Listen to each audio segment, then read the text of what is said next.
जय माता दी दोस्तों, कैसे हैं आप सब। आज हम आपको एक इंसान के नास्तिक से आस्तिक होने की कहानी सुनाने जा रहे हैं। भोलानाथ शहर की एक छोटी सी गली में रहता था। वह मेडिकल दुकान चलाता था। सारी दवाइयों की उसे अच्छी जानकारी थी। पूरी दुकान खुद संभालता था, इसलिए कौन सी दवा कहाँ रखी है उसे अच्छी तरह पता था।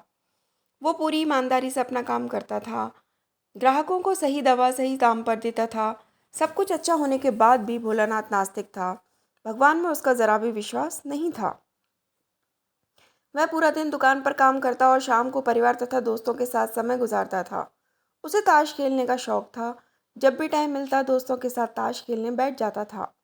एक दिन वह दुकान पर था, तभी कुछ दोस्त आ गए।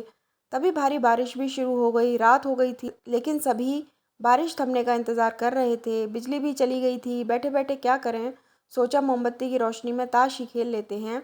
सारे दोस्त दुकान में ताश खेलने बैठ गए। सभी ताश में मगन थे, तभी एक लड़का दौड़ा दौड़ा आया। वह पूरी तरह भीग चुका था। उसने जेब से दवा की एक पर्ची निकाली और भोलानाथ से दवा मांगी। भोलानाथ खेल में मगन था। उसने पहली बार में तो ध्यान नहीं दिया। तभी लड़के ने ज़ोर से आवाज़ देते हुए कहा, मेरी माँ बहुत बीमार है, सारी दवा दुकानें बंद हो गई हैं, एक आपकी दुकान ही खुली है, आप दवा देंगे तो मेरी माँ ठीक हो जाएगी। भोलानाथ आधे अधूरे मन से उठा, पर्ची देखी और अंदाज से दवा की एक शीशी उठाकर उसे दे दी। पैसे काटकर लड़के को लौटा दिए। लड़का भागते हुए चला गया।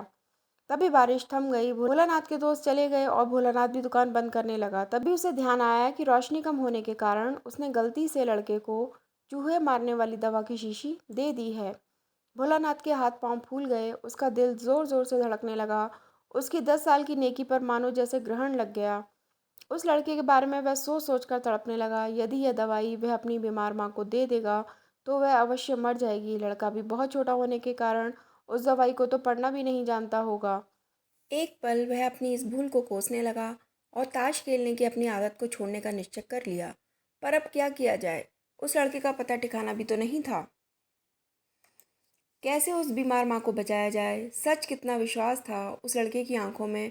भोलानाथ को कुछ नहीं सूझ रहा था। घर जाने की उसकी इच्छा अब ठंडी पड़ गई। दुविधा और बेचैनी उसे घेरे हुए थी। घबराहट में वह इधर उधर देखने लगा। पहली बार उसकी नज़र दीवार के उस कोने में पड़ी जहाँ उसके पिता ने जिद करके भगवान श्री कृष्ण की तस्वीर दुकान के उद्घाटन के वक्त लगाई थी। तब पिता ने कहा था, भगवान की भक्ति में बड़ी शक्ति होती है, वह हर जगह व्याप्त है और हमें सदैव अच्छे कार्य करने की प्रेरणा देता है। भोलानाथ को यह सारी बातें याद आने लगीं। आज उसने इस अद्भुत शक्ति को आजमाना चाहा। उसने कई बार अपने पिता को भगवान की तस्वीर के सामने कर जोड़कर आंखें बंद करते हुए पूजते देखा था। उसने भी आज पहली बार कमरे के कोने में रखी उस धूल भरे कृष्ण की तस्वीर को देखा और आंखें बंद कर दोनों हाथों को जोड़कर वहीं खड़ा हो गया। थोड़ी देर बाद वह छोटा लड़का फिर दुकान में आया। भोलानाथ के पसीने छूटने लगे। वह बहुत अधीर हो गया।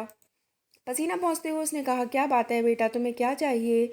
लड़के की आंखों से पानी छलकने लगा। उसने रुकते रुकते कहा, बाबूजी बाबूजी, माँ को बचाने के लिए मैं दवाई की शीशी लिए भागे जा रहा था। घर के करीब पहुँच भी गया था। बारिश की वजह से आंगन में पानी भरा था और मैं फिसल गया। दवाई की शीशी गिरकर टूट गई। क्या आप मुझे वही दवाई की दूसरी शीशी दे सकते हैं बाबूजी? लड़के ने उदास होकर पूछा। हाँ हाँ, क्यों नहीं, भोलानाथ ने राहत की सांस लेते हुए कहा, लो यह दवाई। उस लड़के ने दवाई की शीशी लेते हुए कहा, पर मेरे पास तो पैसे नहीं हैं। भोलानाथ को उस पर दया आई। कोई बात नहीं, तुम ये दवाई ले जाओ और अपनी माँ को बचाओ।